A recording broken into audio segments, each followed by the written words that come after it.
On the quiet school campus, Matsuboshi sits beside Rina in class. The teacher is in the middle of his discussion, but Matsuboshi can't focus. His eyes drift toward Rina, who doesn't acknowledge him at all. Her silence and indifference form a quiet wall between them, one he can't seem to cross. In their second year of high school, Matsuboshi finds himself beside her once again. He looks around the classroom, unable to tell what kind of people their new classmates are just yet. In his mind, he imagines the usual mix: bossy types who try to control everyone, attention seekers desperate for praise, and competitive students willing to go as far as sabotage. No matter who they are, Matsuboshi vows to protect Rina from all of it. Someone suddenly calls out to him. Ishikawa points out how he and Rina are seatmates again. Hanako is there too, happy they're in the same class once more. Mitsuki is with them this year, though Ishikawa jokes it's boring now that Mitsuki can't peek at them from the windows of another building like last year. They'd exchange silent hopes for a good year ahead, and a few light nods say more than words could. Their new homeroom teacher, Tobaru, introduces herself. She appears strict and composed, announcing that it's her first time taking charge of a homeroom class. Determined to maintain discipline and order, she tries to keep a professional face. However, there's already an issue: Matsuboshi and Rina.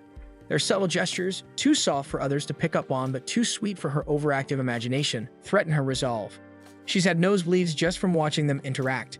There's even a rumor that they're dating. She prepares herself mentally, knowing she might have to endure far more than she expects this year. While Tobaru discusses the semester schedule, Rina asks Matsuboshi if she can switch seats. The student in front of her has a large frame, and it's hard for her to see the board. Matsuboshi, remembering what they used to do, casually lifts her up and lets her sit on his shoulders while balancing her desk on his head. Tobaru, sensing something unusual mid-discussion, turns around. But by the time she does, both students are back in their original seats. As it turns out, the student in front of Rina notices the situation and offers to switch seats, allowing her a better view of the board. After the first class, they're required to move runes for the next subject. Rina is fast asleep in her chair. Matsuboshi tries to wake her, but she doesn't budge. With time running out, he carries her on his back and walks to the next classroom. Though it surprises him that she's already this tired on the first day, it reminds him of animals in hibernation. Her slow, quiet movements and drowsiness make him imagine that maybe she's storing up energy for a season of growth. If she's entering a new phase of development, then maybe he needs to grow too. In the classroom, Rina eventually wakes. Matsuboshi wants to share his thoughts, but Rina simply thanks him for carrying her earlier. At lunchtime, the two sit together on a bench near the classroom. Tobaru and a fellow teacher walk by, taking notice. Tobaru, doing her best to act indifferent, joins her colleague and sitting across from them at a vacant spot. Rina opens her lunchbox and tells Matsuboshi she made meatballs, the kind he likes. He thinks back to her exhaustion that morning and suspects she must have stayed up preparing them. Rina expresses worry that she made too many, but Matsuboshi reassures her. He insists it's fine as she makes delicious meatballs, and he's happy to eat everything because she went through the trouble of making it for him. Tobaru watches this scene with tension rising in her chest. She tries to focus on her own lunch. When her colleague lifts her food, a crow swoops in and snatches it from her hand. They decide it's safer to eat indoors and walk away, leaving the two students alone again. Now alone, Rina begins feeding Matsuboshi the meatballs herself. One after another, she pushes them into his mouth until he's overwhelmed, struggling to chew and swallow. Still, he endures it, cheeks full. Later in the afternoon, homeroom resumes. The weather has shifted. Rina, sensitive to the cold, begins to shiver slightly in her seat.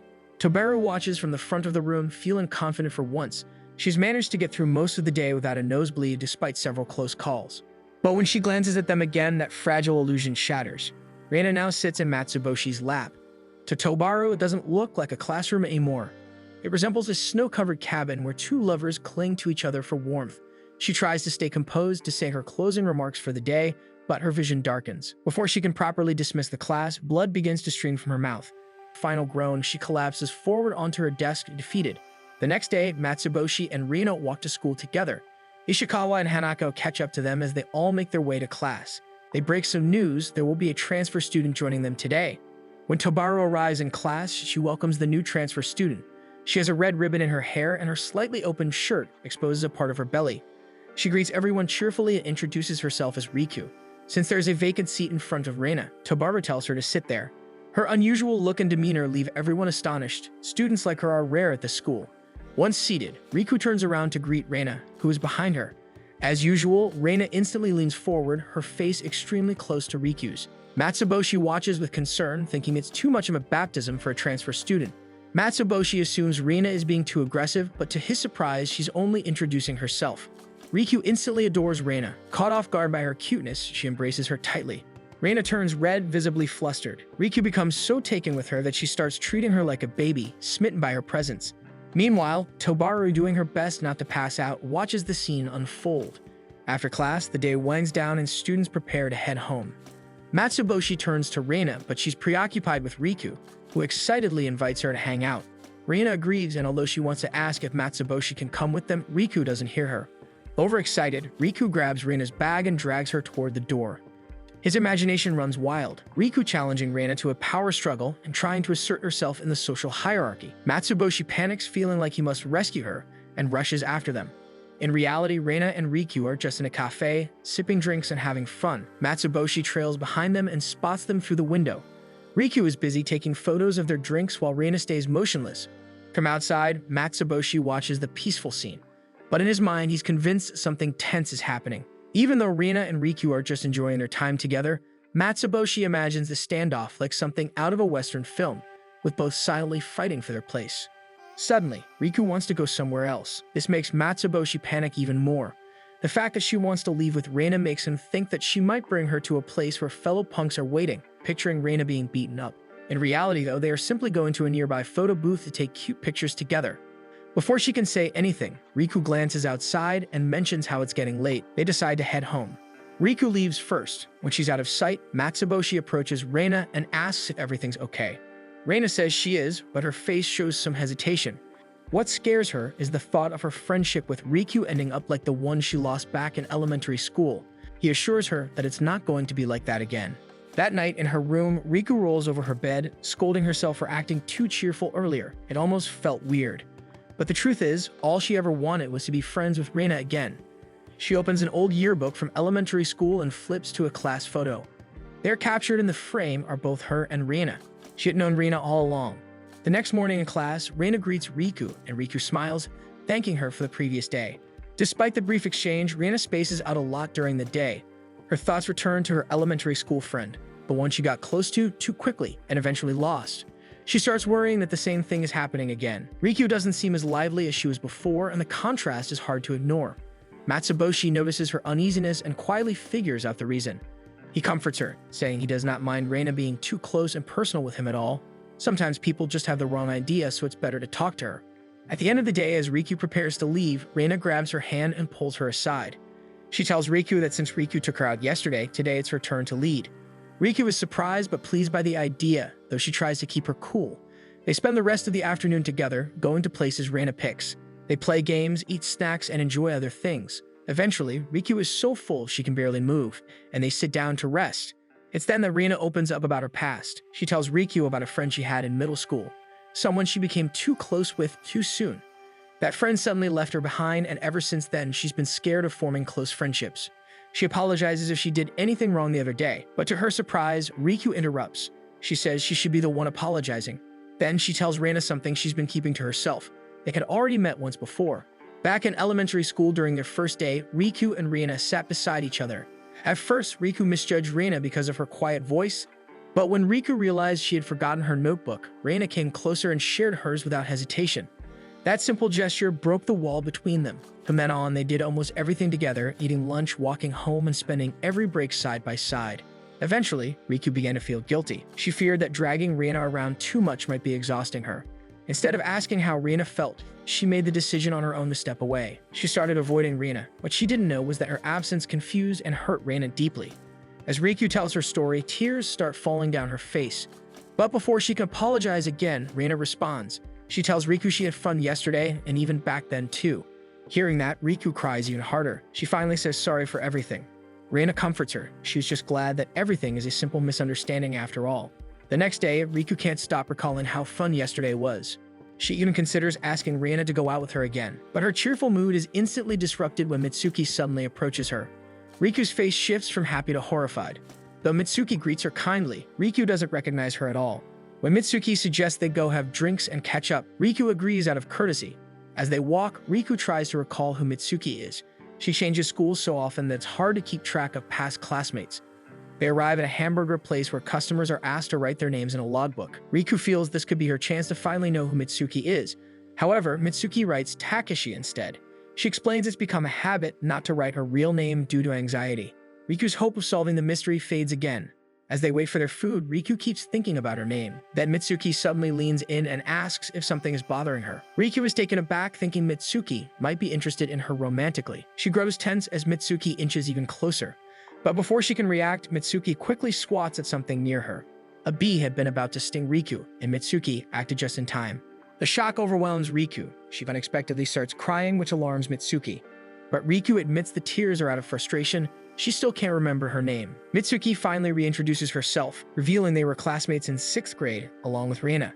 Riku apologizes for not recognizing her sooner.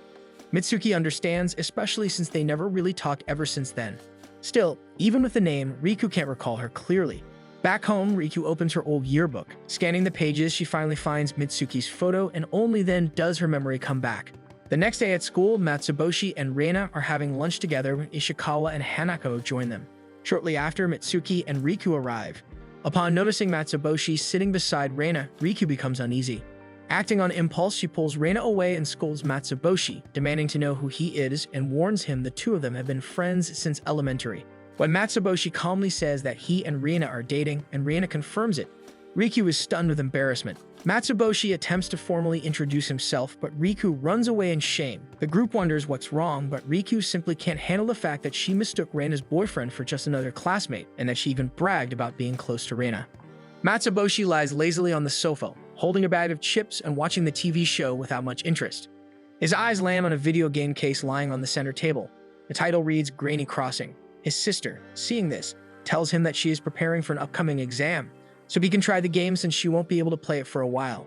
With nothing better to do, Matsuboshi picks it up and decides to give it a shot. The game is a town simulator where players build their own villages filled with animal residents. Intrigued by the idea, Matsuboshi creates a character that looks exactly like himself. From the moment he starts, he becomes fully immersed.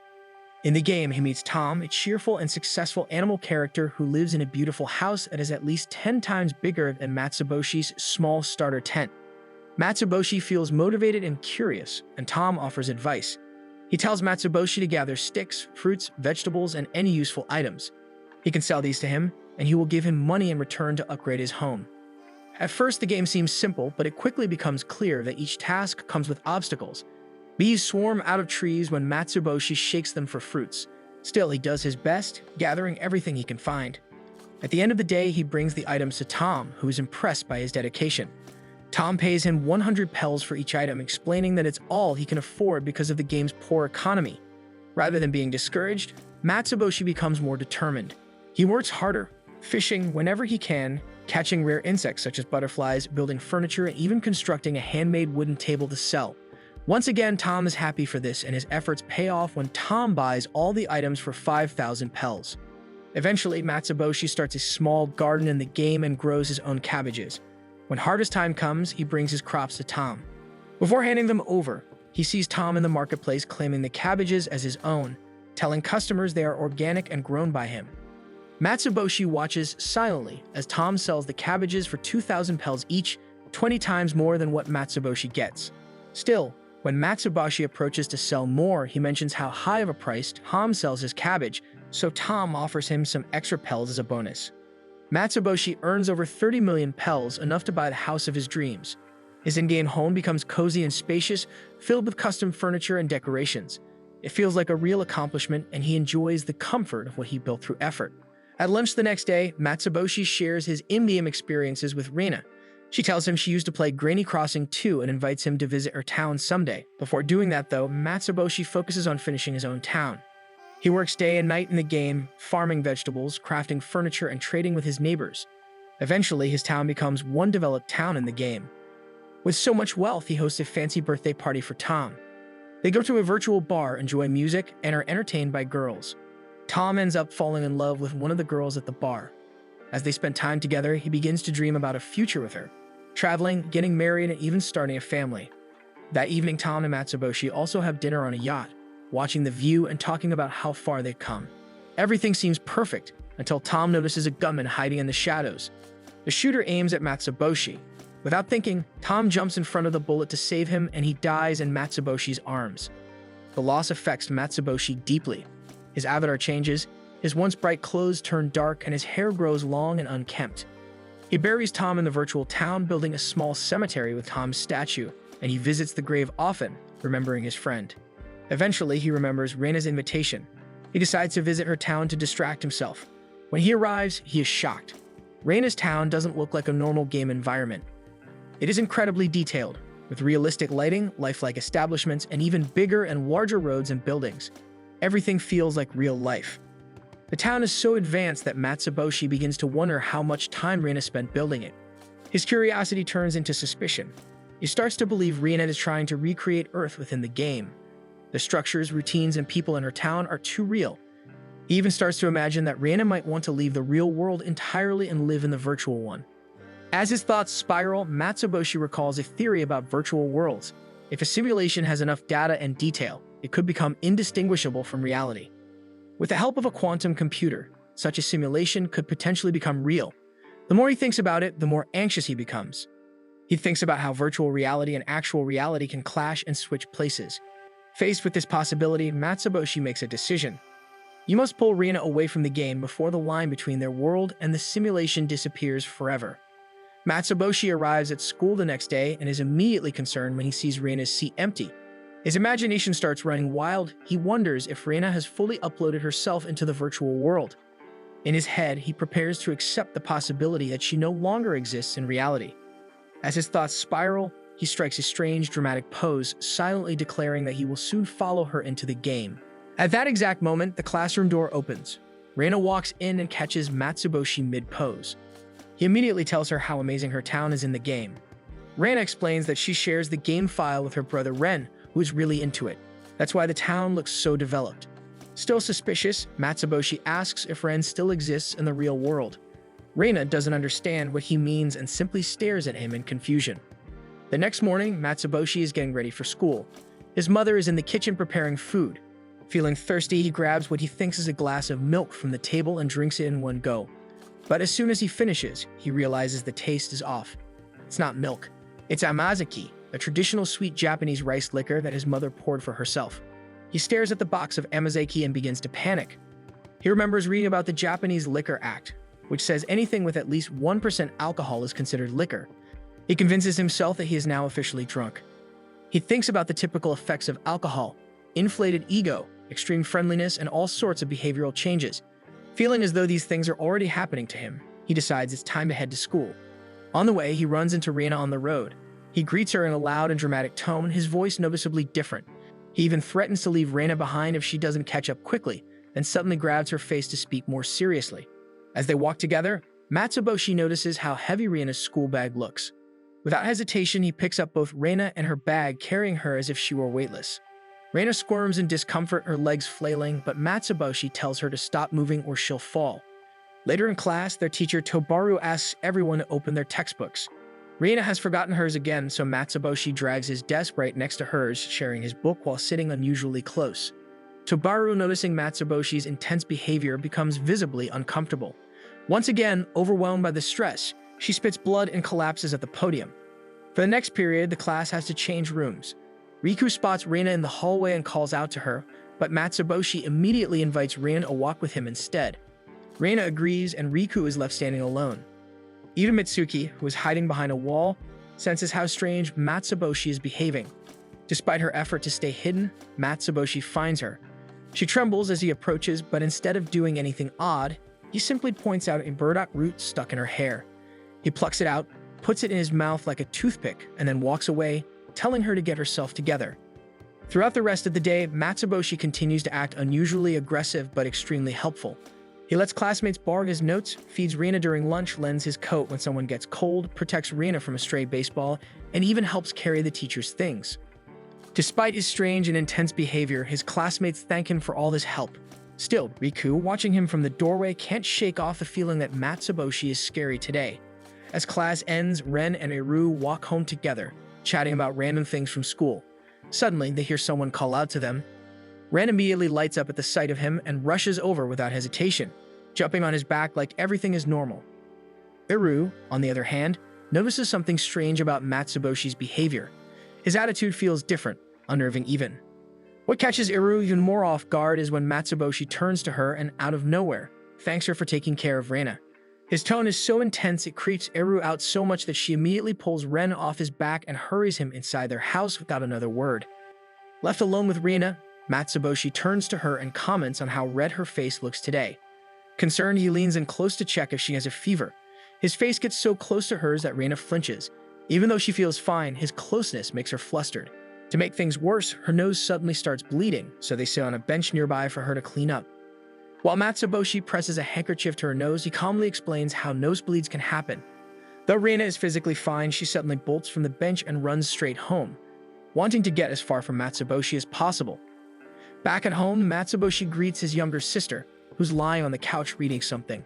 She immediately notices something off about him. He's acting even stranger than usual. He opens the fridge, grabs his snack, and without hesitation tries to feed her with it. Confused, she stops him, saying it's her food, but Matsuboshi insists as if he's doing her a favor. When his sister gets up to grab a drink, she spots a box of Amazeki in the fridge. Matsuboshi tries to stop her from drinking it, but she reassures him. It's the non-alcoholic kind. It won't do anything. Matsuboshi is shocked. All this time, he really wasn't drunk. The next day, Matsuboshi's younger sister is at school. One of her classmates begs her to take over her cleaning duty in exchange for ice cream, and she agrees. When she gets to the cleaning area, she finds another student already there, Eru. Something about her seems familiar. She looks just like the girl often seen with her brother, Reina. The resemblance is so strong, she briefly wonders if Eru might be Reina's doppelganger, but she quickly shakes off the thought. It's too strange. Just then, someone calls out to her using her last name. Eru hears it and immediately realizes that this girl must be Matsuboshi's younger sister. Matsuboshi's sister immediately jumps to wild conclusions, assuming this girl might try to rope her in a pyramid or something. But Eru only wants to ask a simple question, if Matsuboshi is really her brother. When she confirms it, Eru bows and says he's been a big help to her sister Reina. Eru then introduces herself, and Matsuboshi's sister remembers the cute girl always hanging around with her brother. True enough, Eru pauses before admitting how truly cute her sister is. She goes on praising Reina for being a caring sister and even a good cook. Matsuboshi's sister starts to get the feeling that Eru really loves her sister. As they clean together, Eru also talks about Matsuboshi as a good man. But his sister, in contrast, calls him confusing, though she admits he's occasionally considerate. They spend the rest of the time chatting mostly about Reina and Matsuboshi. Eventually, Eru learns that the siblings don't get along very well. Still, Eru encourages her to keep trying, they're family after all. Matsuboshi's sister nods and agrees to give it a shot. When Matsuboshi gets home later, he finds his sister lying on the couch. She greets him and asks about Reina. Matsuboshi is overjoyed, interpreting her question as a sign she's interested in his life.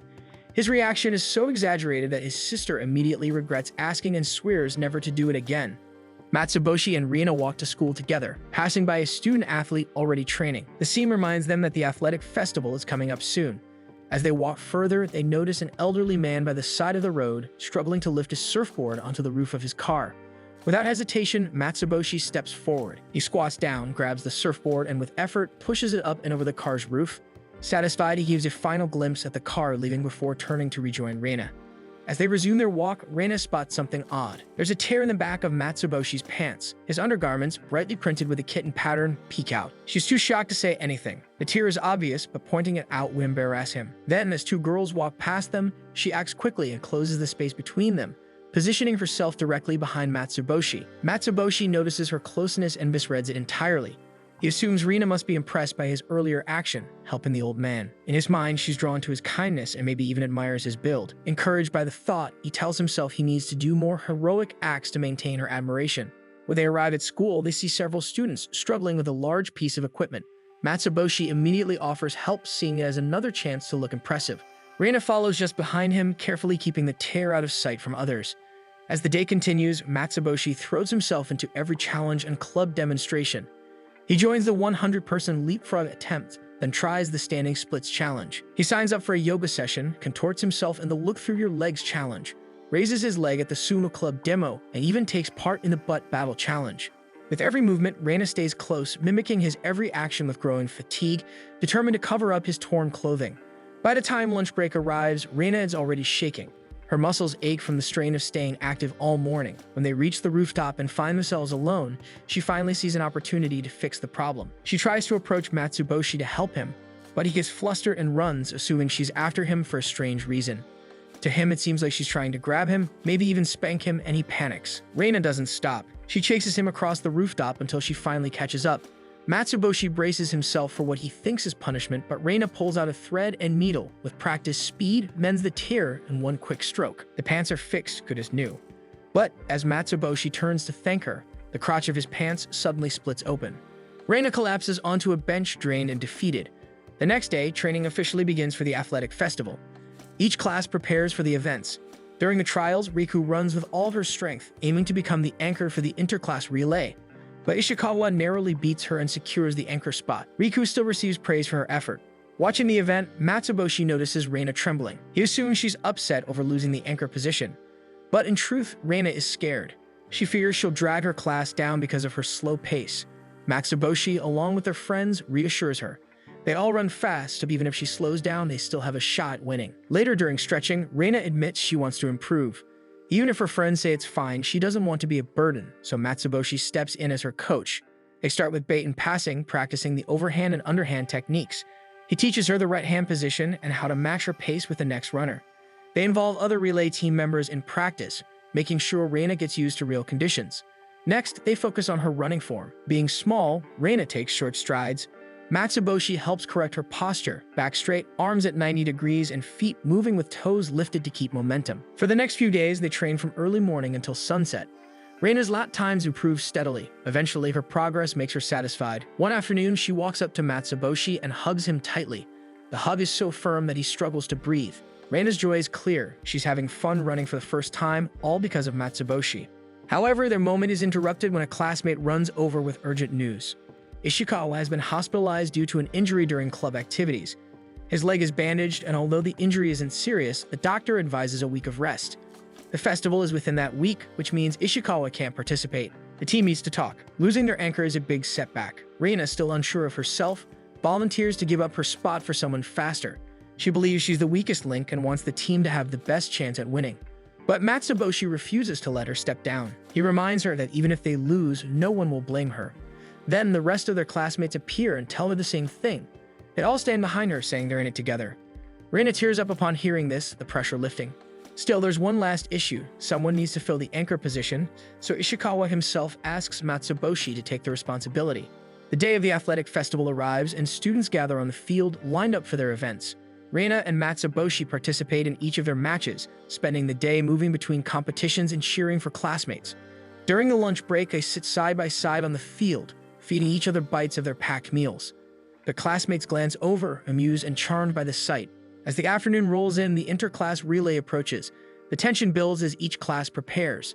The sound of the starting gun echoes through the air, signifying the start of the race, and the first runners sprint forward. Reina and her friends sit by the sidelines, cheering while Ishikawa watches nearby.